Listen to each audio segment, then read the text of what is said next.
Blog Talk Radio.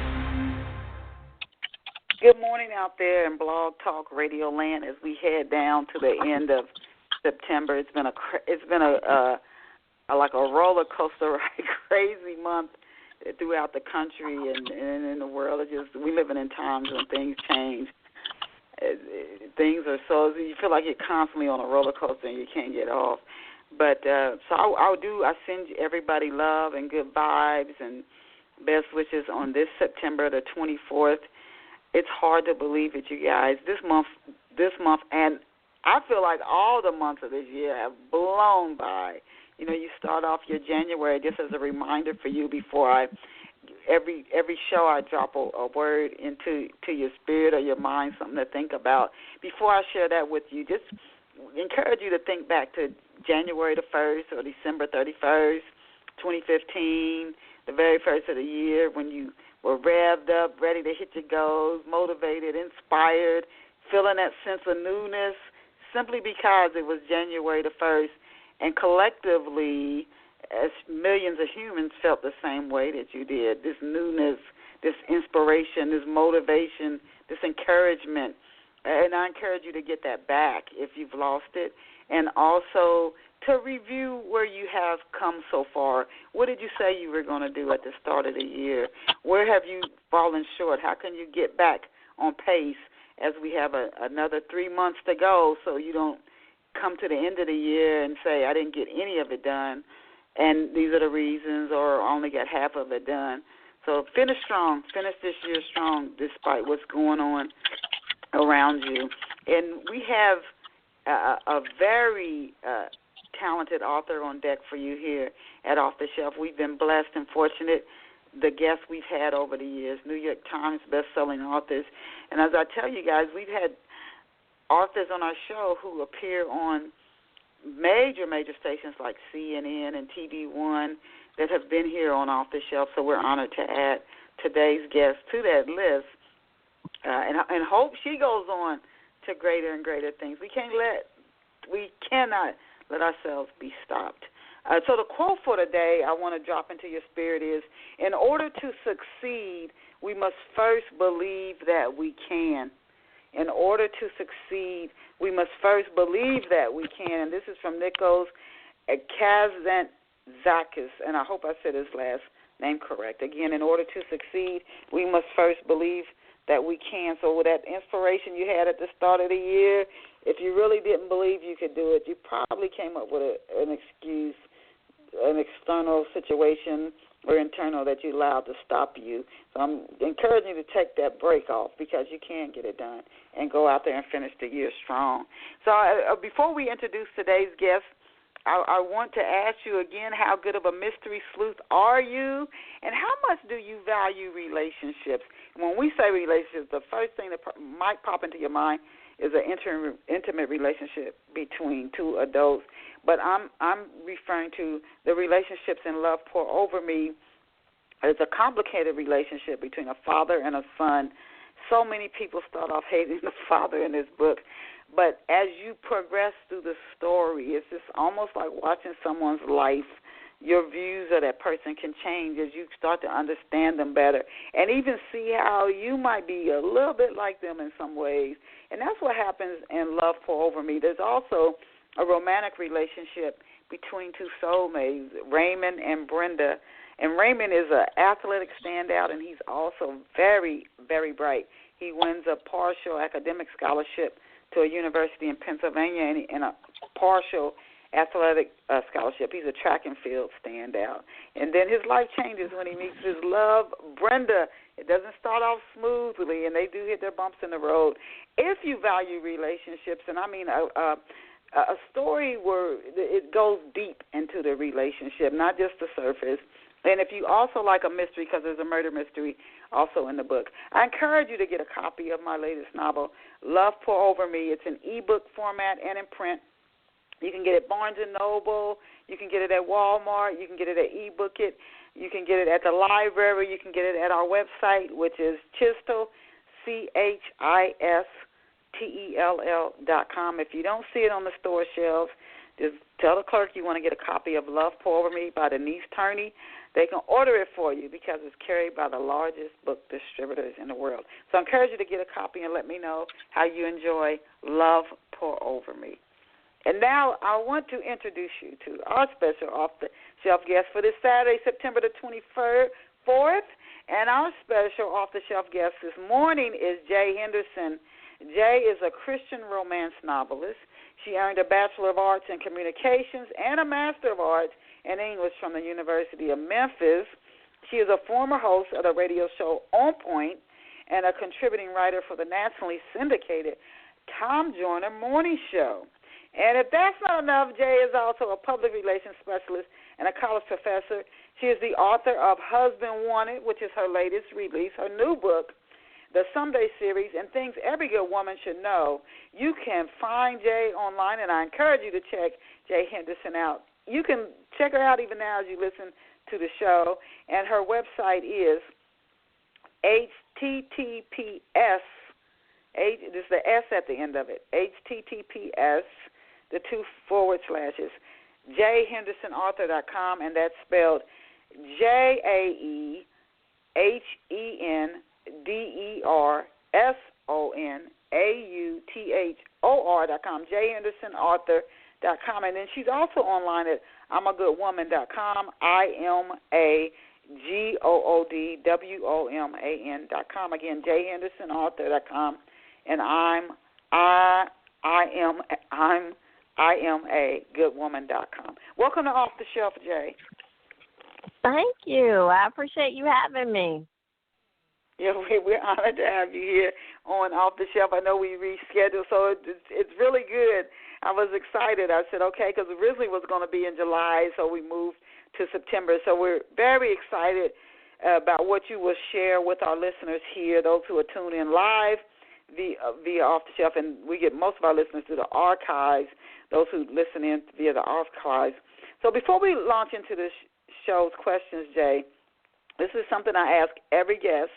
Can you tell our off-the-shelf listeners where you grew up, just to give them a little backstory on you before we jump right into the questions? If you can tell our off-the-shelf listeners where you grew up and what life was like for you growing up. I grew up in Memphis, Tennessee. I was raised by a single mother. That's kind of an interesting question. I don't think anybody has ever asked me what life was like for me. I was raised in a kind of strict Christian household, but I had a good life. But I also had a mother that didn't play, believed in you going to church, a praying mother, a praying grandmother and grandfather. So I would say I probably had a pretty good childhood. I mean, we didn't have a lot of money. I was raised as an only child. I'm my mother's only child. So education was also really important in our house. It was just a given that you went to school and you got good grades. I mean, school was your job, so you needed to excel at it.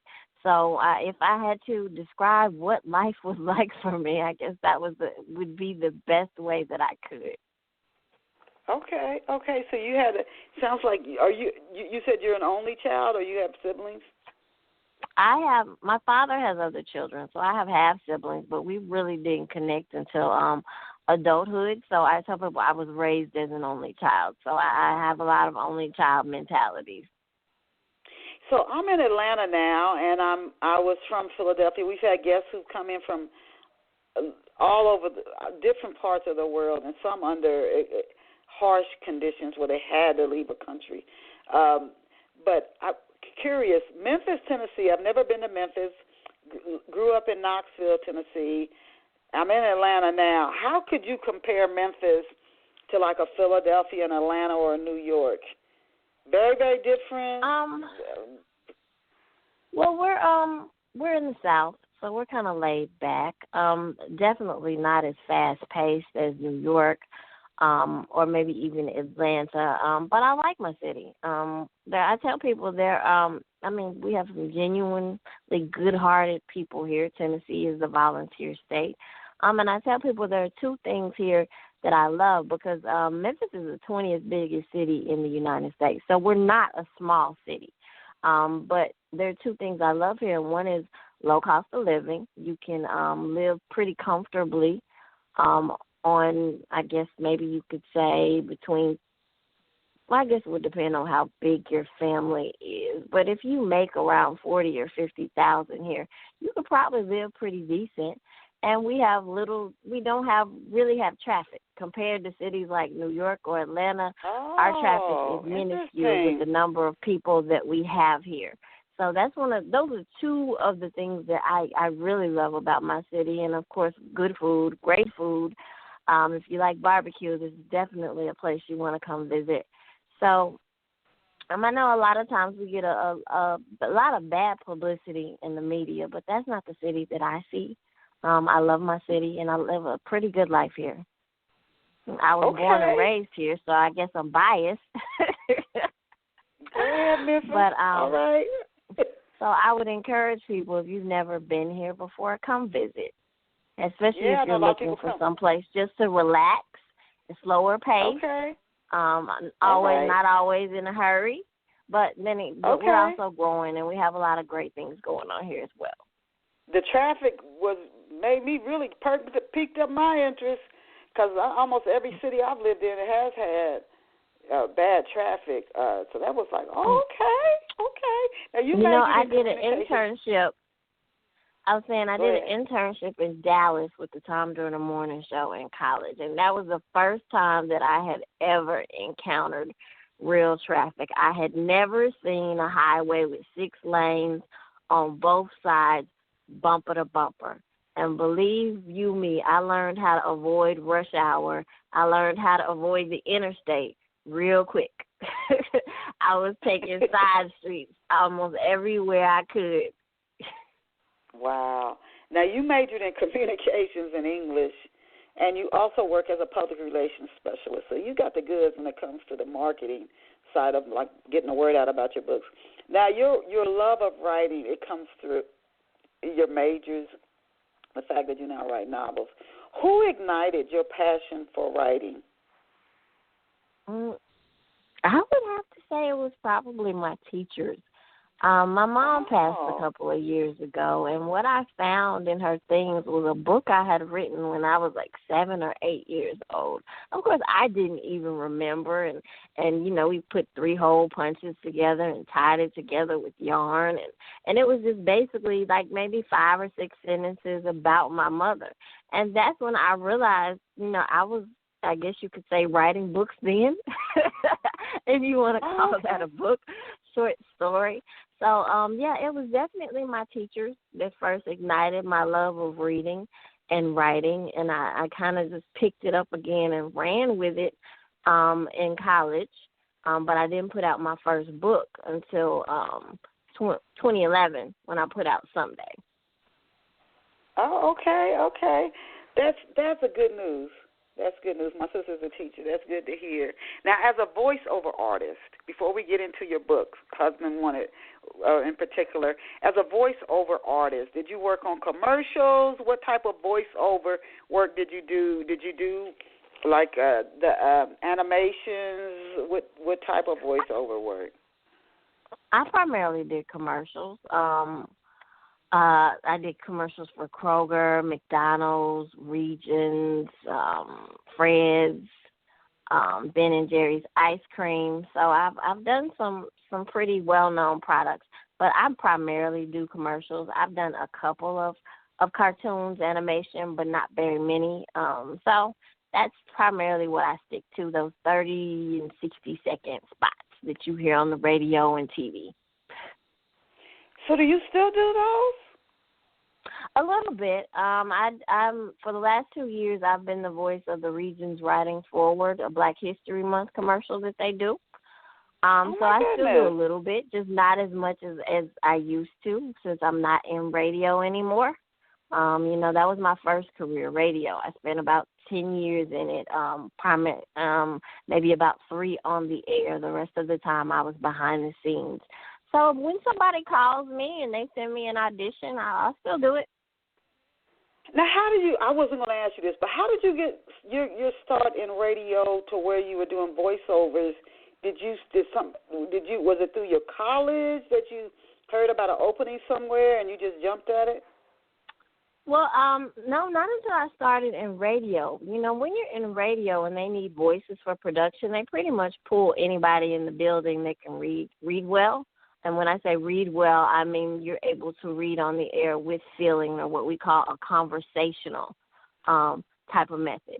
And so then I found out that there are people that were outside the radio station that were willing to pay me to do that, and it pays pretty well. So at that point, I started seeking out agencies and doing auditions, and I got signed by an agency that used to be here in Memphis called Studio Center, and that's when I started doing the bigger gigs. Wow. I'm impressed. Look at you. Well, How did you land your gig at On Point, and did you build a show from scratch? Yes, it was from scratch, and On Point was actually at one of the I worked for a radio network. There were seven stations in the building, and our hip-hop R&B station, K97, they were looking for something more community-oriented, and we also wanted to make it geared towards youth and young adults, because it's very rare that you see a talk show that's geared towards that age demographic. So it was maybe, I'd say our demographic was 13 and up, because we had a lot of teenagers involved. So, yeah, it started in 2000, and I stayed on until about 2003. I was the producer and co-host. I had a couple of male co-hosts throughout the years, Jeff Lee and world-famous Kylan, and we started from scratch. And basically, we just talked about things that were going on in our community, and we allowed our young people to have a voice. You know, now with social media, anybody can have a voice. But back then in 2000, that wasn't happening. Somebody had to give you an outlet to have a voice. And we were very proud to be able to do that, because adults make a lot of decisions for young people without asking young people's opinions. They think they know what's best for them. And then not to say that they don't. I mean, as you grow and you mature, what you think is important, you'll find out wasn't very important at all. But it helps to ask their opinion, especially when you're dealing with going on in the schools, which we did a lot, and you're no longer in school. I was surprised to find out a lot of the challenges that our young people were going through that I had no idea about, because I had graduated. I started the show when I was 21. So I had graduated from high school years earlier. Jay, you go ahead. That's all I can say. Oh, my goodness. It's always encouraging when I hear people with courage in their voice and confidence. I tell you, like I was saying at the start of the show, there's a lot going on in the country and in the world, and that's not going to change. Stuff, you look through history, you can't let anything stop you. We all have to do our good work, and our good work to help turn things and change things that shouldn't be happening, but we also can't use it to stop. We also can't use it to stop. Now, when was your new book? Oh, and I wanted to say, and you obviously are somebody who just keeps moving forward. And another thing I wanted to piggyback on before I ask you this next question, you said even though you were 21 when you started On Point, that's young to me, but you said you didn't know what people younger, like high school or preteens, were going through, because you had been a teenager. Well, they were dealing with things that I did that weren't in existence. The year I graduated, the year after I graduated from high school, they started putting metal detectors in the schools. I didn't deal with weapons in the schools. And then at that point, homosexuality, people were coming out of the closet more. So you had more young people talking about gay activity, which when I was in school, pretty much if you were gay, you kept it to yourself. So it wasn't something that you had to deal with on a day-to-day basis. Or maybe you had one or two people that were out of the closet. And, you knew it. You didn't care. They were your friends or they weren't your friends. But then you started, and also bullying wasn't a big issue, or at least not cyberbullying. Cyberbullying, it wasn't in existence then. Like I used to tell people, if you were being bullied, it was over at 2:15 when you got out of school. Yes. And maybe by the time you walked home. Once you got home, it was done. You were safe. You were with people that loved you. You were within your own four walls. But with cyberbullying, it never stops, because it's on your phone. It's on your social media sites. You can't get away from it. And that's why, and of course, that's the point when young people started killing themselves because they were being bullied because of the pressure of 24/7 being attacked by somebody else.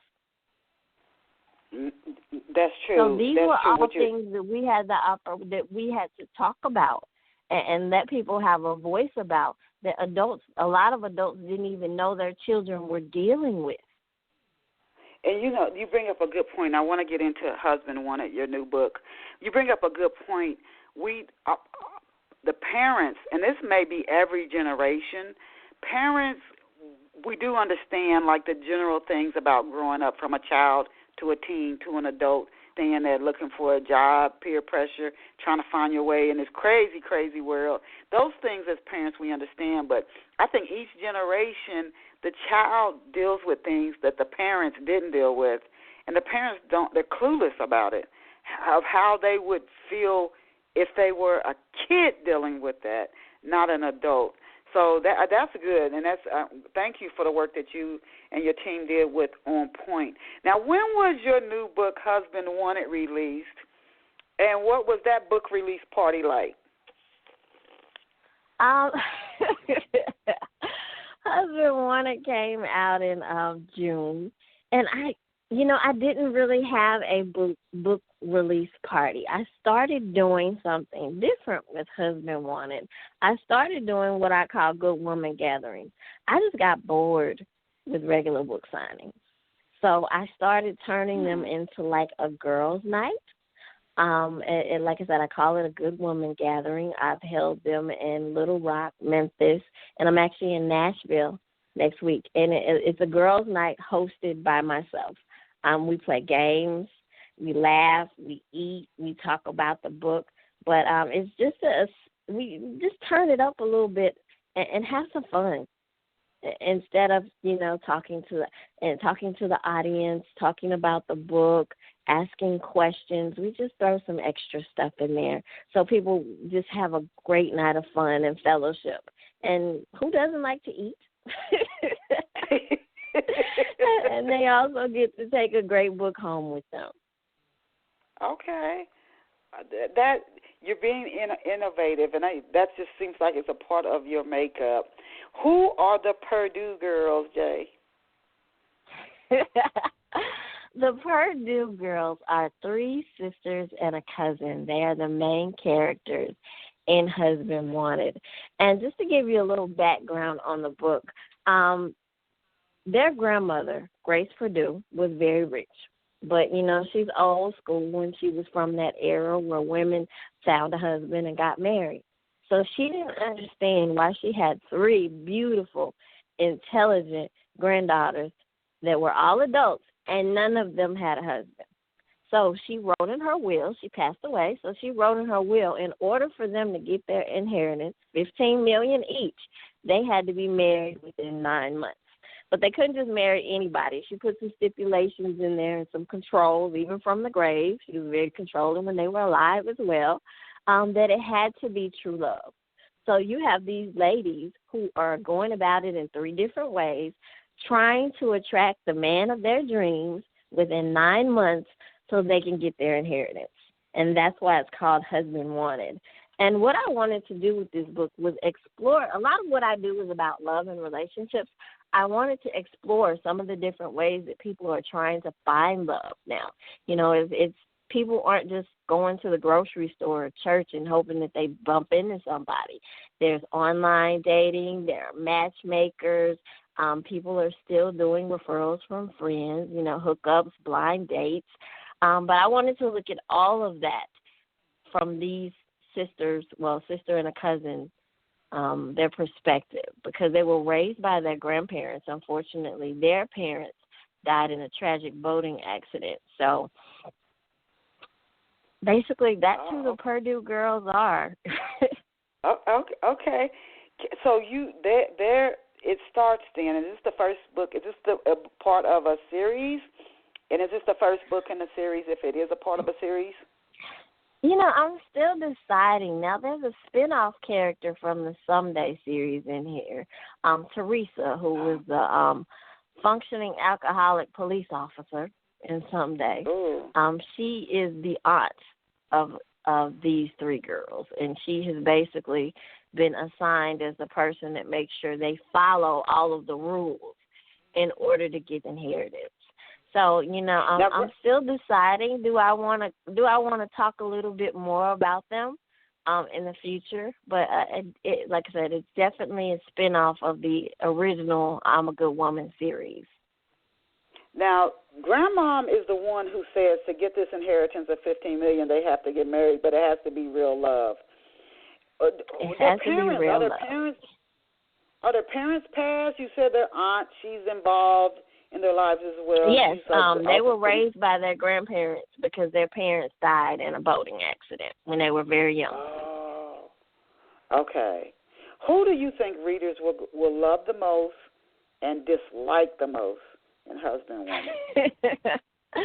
I think people will probably love Regina the most. Regina is that this very sweet, lovable, but sometimes a little naive character that we tend to want to latch on to and protect, and we want her to wisen up because she has been with the same man since college, which is like in total 7 years, but he doesn't decide he wants to marry her, of course, until he finds out about this inheritance.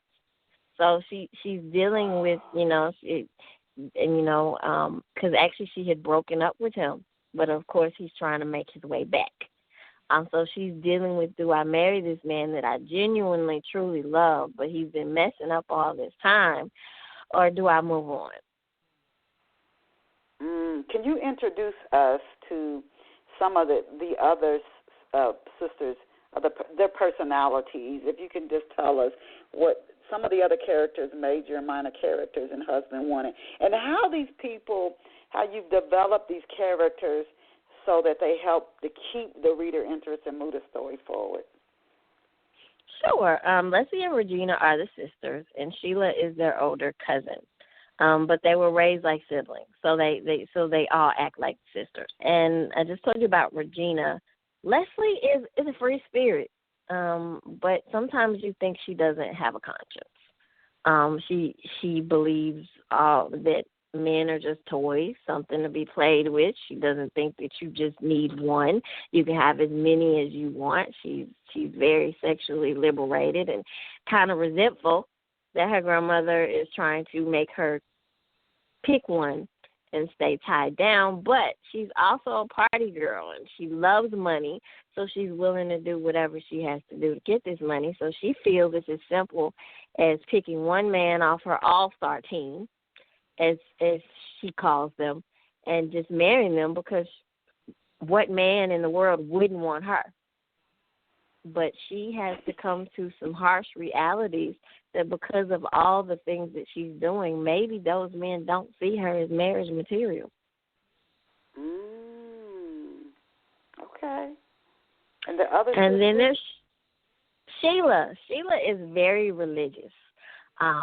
She loves the Lord. She loves church. She's the only one out of the group that has a child. She has a son, and she's resentful because she believes her grandmother has just stepped outside of the will of God.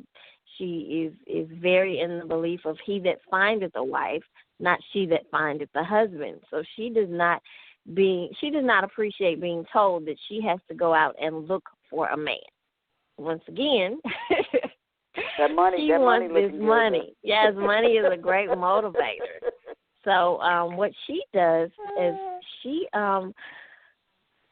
hires a matchmaker to try to help her find this particular person, because she doesn't have time to date. She has a very good career in finance, and so she's hoping that this person will match her up with the right person so that she can go ahead and provide an even better life for her and her son.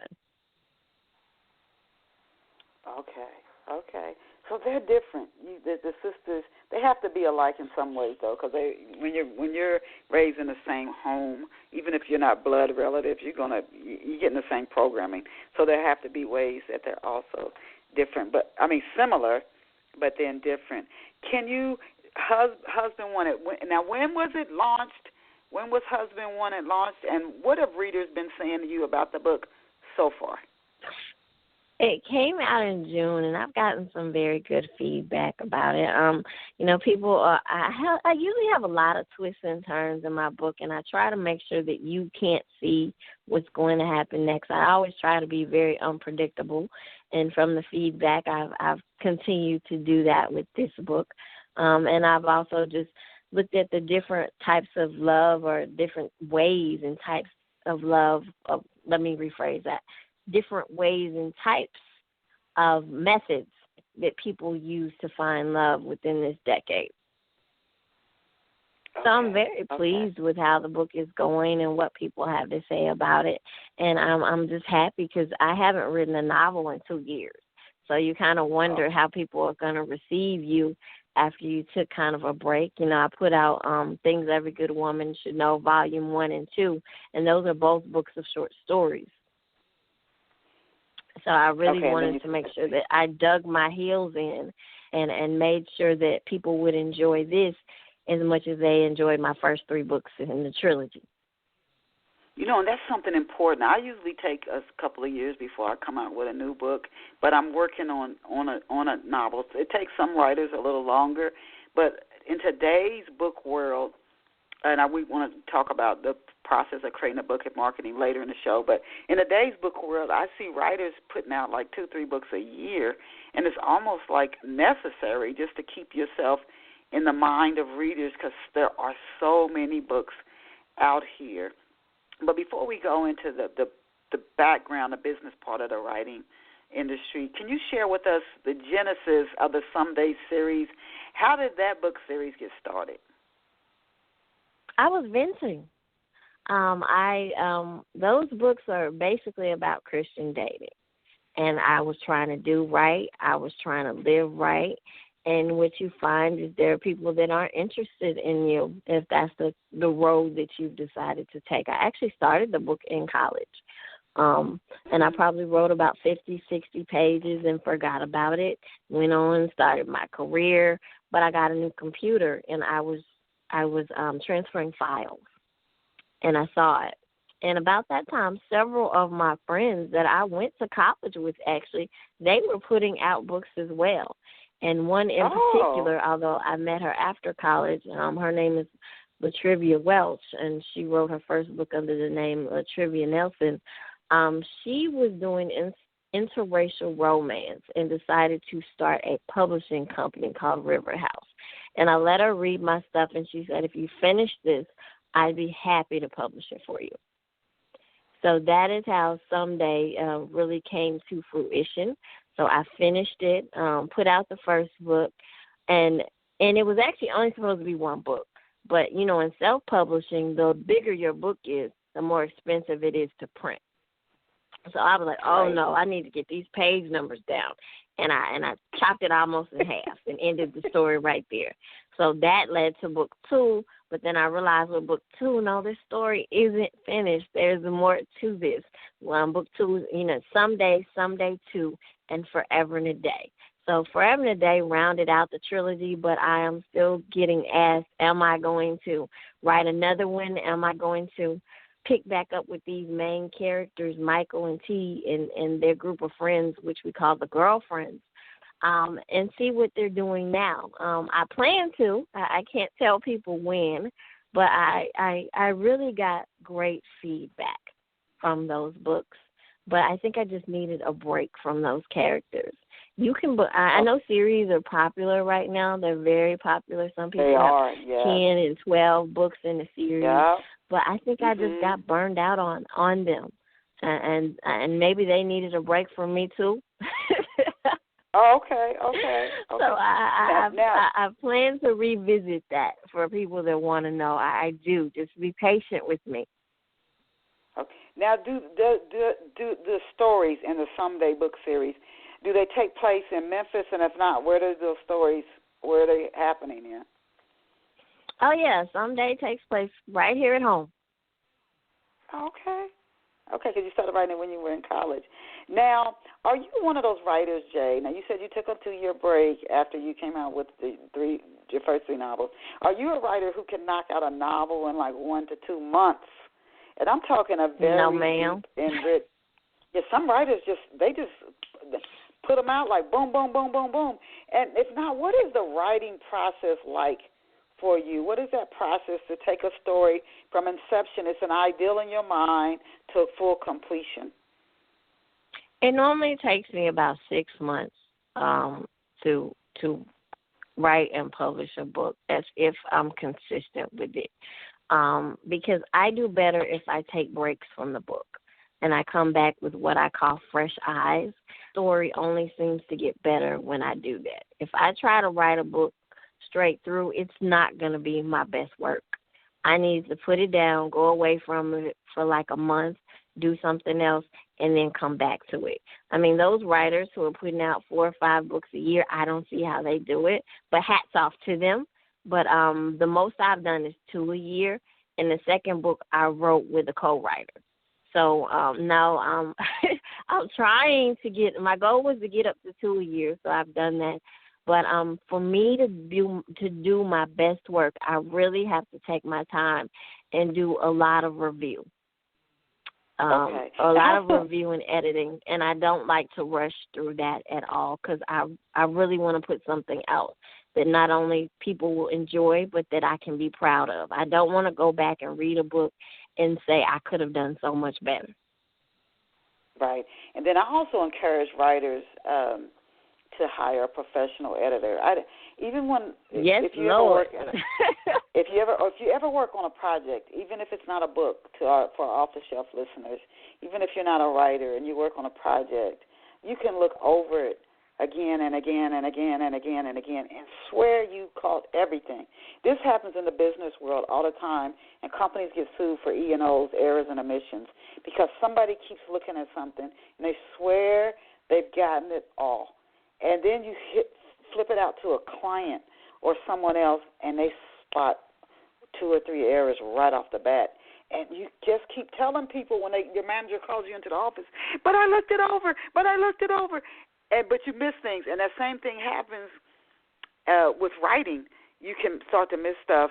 And so that's why an editor who's not emotionally tied to the story, they've seen it new. And if you're at work, I encourage people to get somebody else to look over your work before you send it to a client, because you might have looked it over 10, 20 times and miss something, and that's what an editor can do and write off, and you go, how did I miss that? It helps.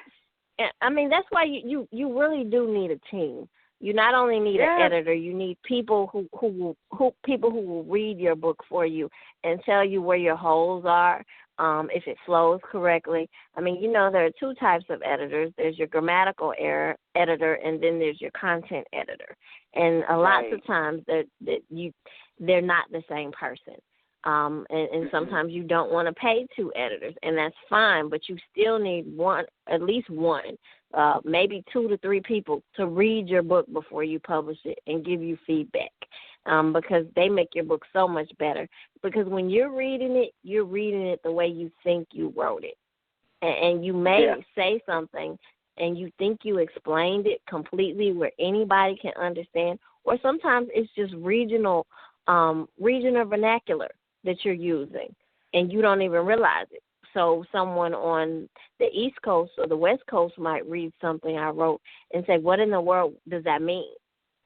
Right. And so, you definitely need that team behind you to go over it again for you before you release it to the public. And you know what? I'm learning that as I get older and older. That's with anything in life. You don't want to become so attached to something. You need other people to tell you, this is where you got some weaknesses and you need to work on this.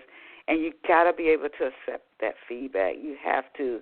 Not that you let other people tell you what to do, but you got to be able to accept that feedback. Is Forever and a Day, Jay, is that the final book in the series? I know you said you might revisit it later, but for now you're stepping away from it. Is that the final book? And can you give our readers an overview of Forever and a Day? for now, Forever and a Day is the final book in the Someday series. But if I give you an overview of Forever and a Day, it'll kind of spoil it for the other one. So why don't I just tell you, about the whole series? The Someday series is about a woman named T who is going through what I call the someday phase.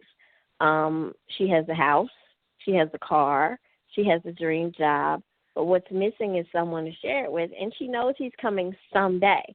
The original title of the book was Someday My Prince Will Come, and then I realized that is way too long and too sappy. So I just shortened it to Someday. And so she meets a retired NFL player by the name of Michael Stokes, and Michael is wonderful. And both my main characters are celibate. They vow not to have sex again until they're married. So the book also deals with that challenge. But the book is written so it's something for everyone, because you have T's girlfriends who have not taken that walk. Some of them are not sexually active, but they're not celibate. Some, there's Tiffany Tate, who I refer to as the terrific Tiffany Tate, who has been dating a married man for 10 years and has had his child. Oh. Okay. You have the twins, and Lenore and Lanice, where one is married but unhappily married. She gained quite a bit of weight after giving birth to her own set of twins and a third child, and her husband no longer finds her attractive.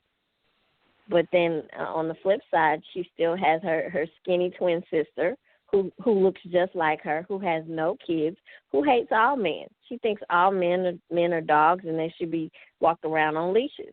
I mean, she's a man hater. She's been hurt horrifically, and she just doesn't see a purpose for men in this world. And then of course I introduced Teresa a little bit earlier. Teresa is the oldest person out of the group. Great heart, gives good advice. She's a police officer, but she's also a functioning alcoholic. As she says, she's seen the worst of the worst, and sometimes she needs more than the joy of Jesus to get through it. Wow. So what you're type... Go ahead. Go ahead.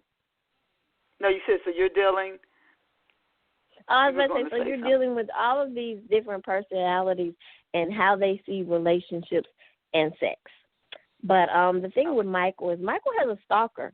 Michael has a relentless stalker who truly believes that he should be with her. So he is not happy that she is not happy that he is dating someone. So the story takes an interesting twist where they're struggling to stay alive in order to stay together because this woman just won't quit.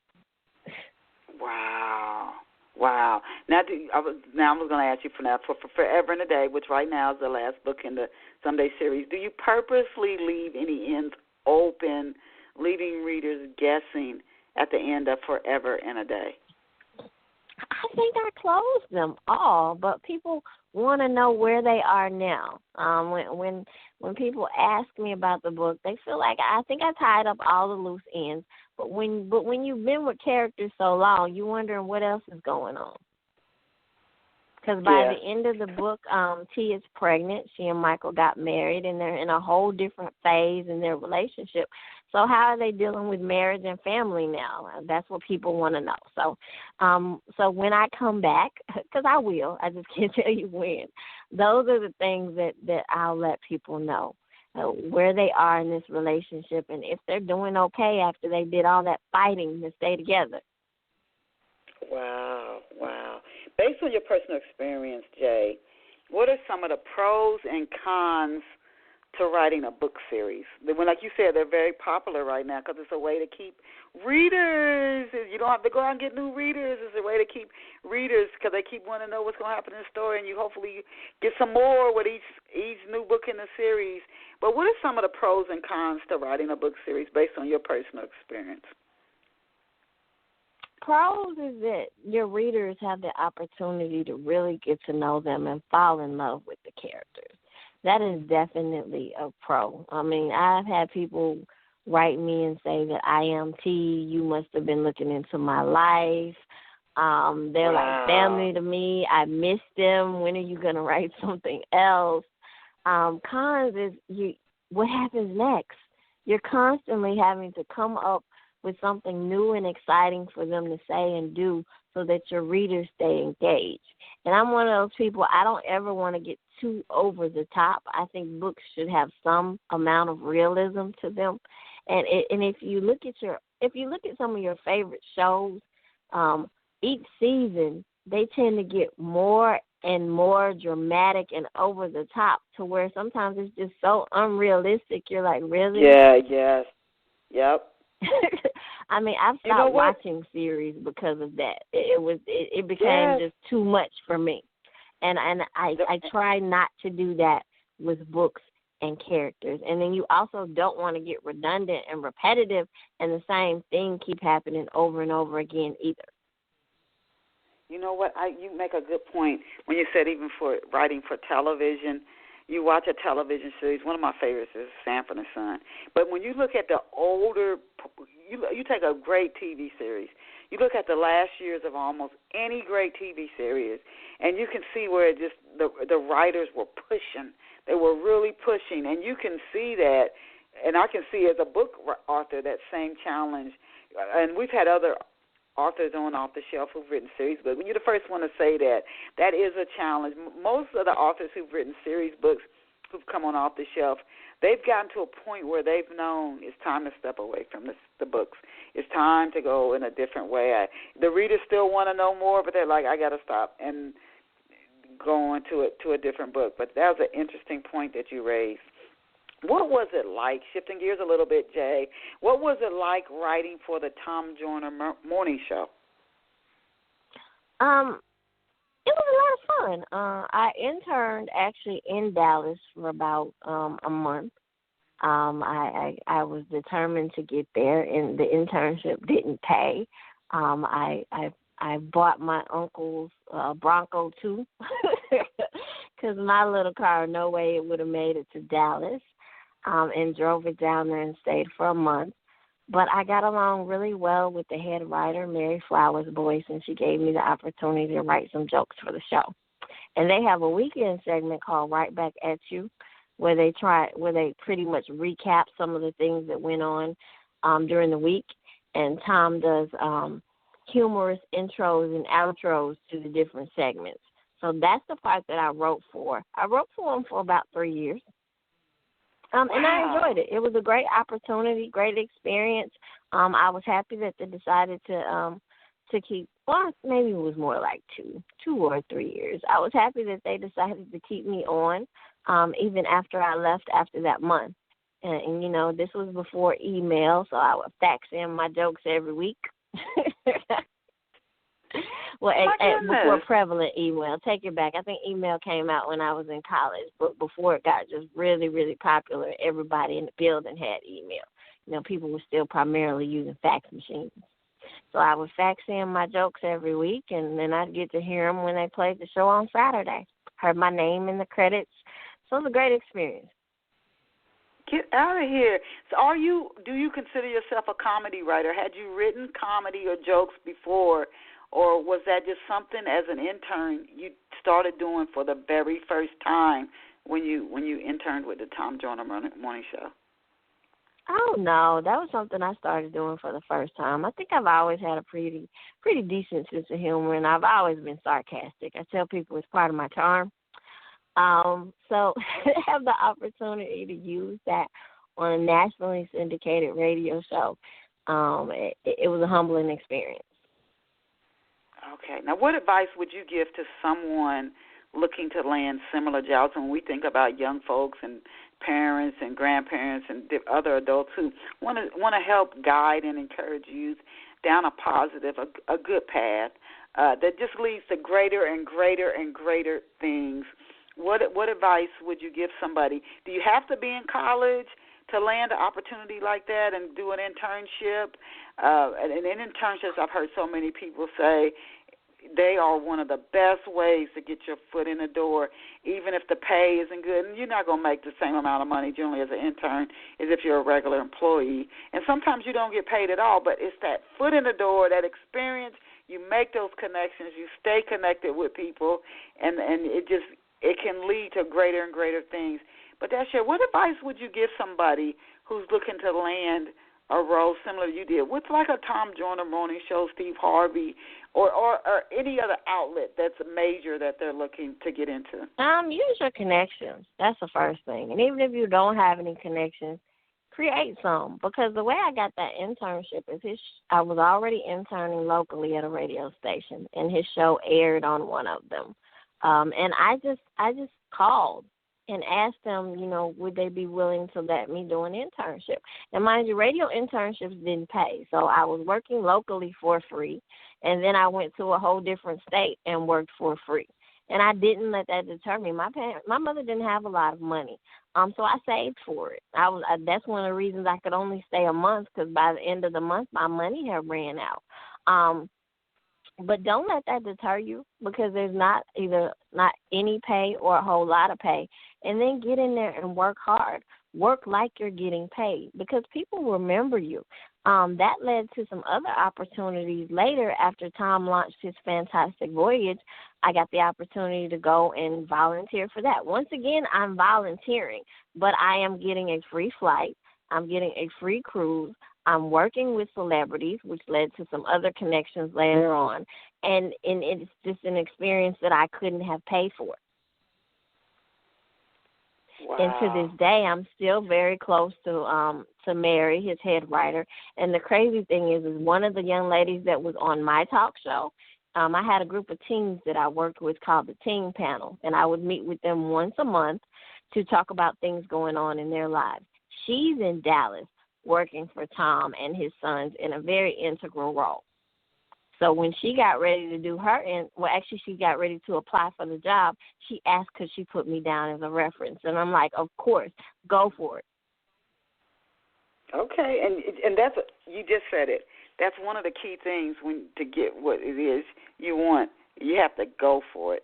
You have to go for it. A lot of times you look back on your life and you might say, I wanted more volume from what I did. Like if you write novels, you might say, I wanted to sell millions of copies instead of thousands of copies. But you can look back and know you did what you wanted to do, even if you don't get the volume you want, if you just go for it. Now, when and why, Jay, did you start, as we come down to the last 8 minutes of today's show, when and why did you start your I'm a Good Woman blog? I started I'm a Good Woman because I was, and still am in some ways, concerned with the decline of morals in America. But I'm more so when it comes to our women.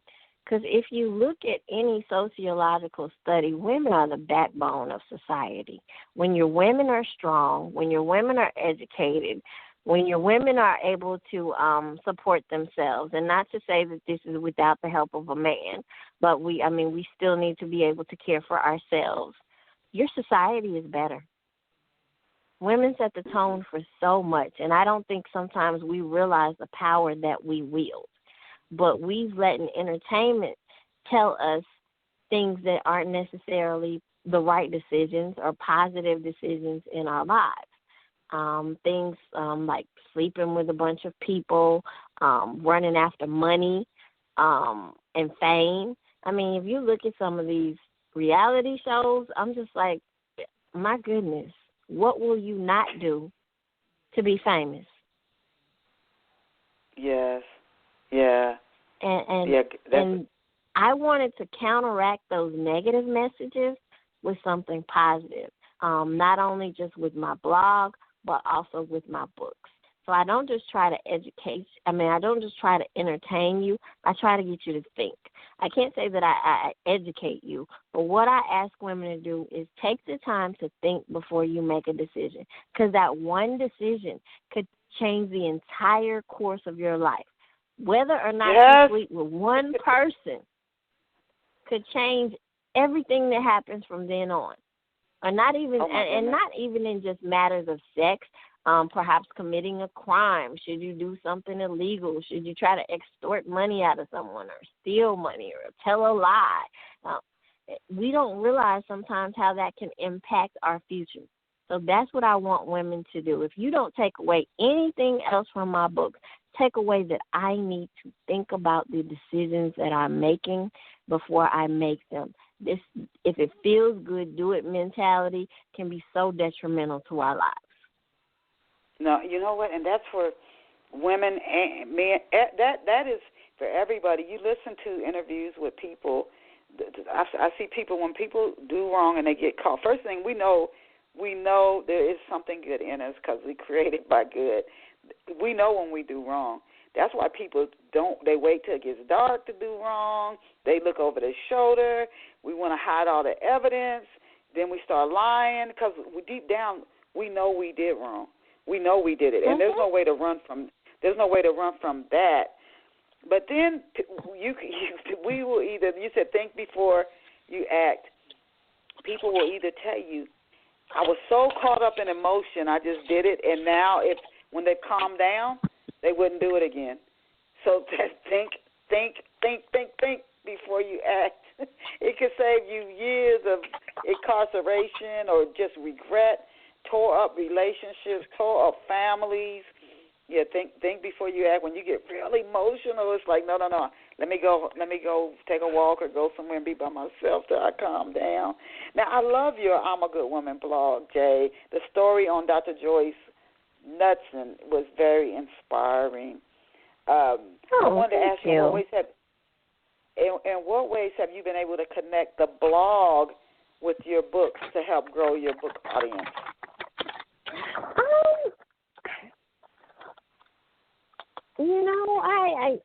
I have ads on there for my books, and that's probably the main way, and stuff, and things that when I come out with a new book, I'll put a little blurb on there, a synopsis. But the blog was probably available before it was not probably. The blog was available before the books, and before that, it was novelty items like T-shirts and mugs. So the books were actually the last phase of it all. Because I've had the blog since, I can't even tell you. It's very interesting. Long time. So the blog came before the books. Okay. Mhm. Okay. Do you have any plans? We got 3 minutes. Do you have any plans to offer any counseling or coaching services to women in the future? No. Somebody asked me was I going to be a life coach or a trainer. I'm still trying to get my own life together. You know what, though? Who knows? You don't know what's down the future because you have a heart. Right now, whatever you get from my books and my speaking engagements, because I do those. I'm actually doing those quite regularly now. But to sit down and try to coach someone and talk to them on a regular basis, I personally don't think I'm ready for that. I have a lot more growing and learning to do myself before I'm ready for that. Okay. Now, where can our off-the-shelf listeners get a copy of your books? You can get a copy of my books on Amazon and Barnes & Noble, and you can also find links to all of that on my website, which is Jae Henderson Author, and Jae is Jae, Henderson, Henderson, author.com. Okay. And then the blog is I'm a Good Woman for our off-the-shelf listeners. Are they in print and ebook, or are your books only in ebook? All of them except for one are in print and ebook, and that one is the Where Do We Go From Here book that I wrote with a male author from Memphis named Mario King. Okay. If you're on any social networks, Jay, please tell us what networks you're on and how we can find you online. I am on Facebook, Instagram, and Twitter, and you can find me at Jae Henderson Author 2 on Facebook, Instagram, Jae Henderson Author, and on Twitter is J_Henderson. Okay, we have been honored, you guys, to be here with Jae Henderson. She is a go-getter. She has a bachelor's in communications and a master's in English from the University of Memphis. That's her home city, and she's proud to be from there. She's a former radio show host. She worked with On Point, a show that she started from scratch with a team of other go-getters. She also has written for the Tom Joyner morning show. She's a public relations specialist and a college professor. She does do public speaking engagements. She's the author of Husband Wanted. That's her new book. Jae is also the author of the Someday series and Things Every Good Woman Should Know. She's online at jaehendersonauthor.com. And her blog is I'mAGoodWoman.com, and I did really, really enjoy her blog. I encourage you to visit her at her website again, JaeHendersonAuthor,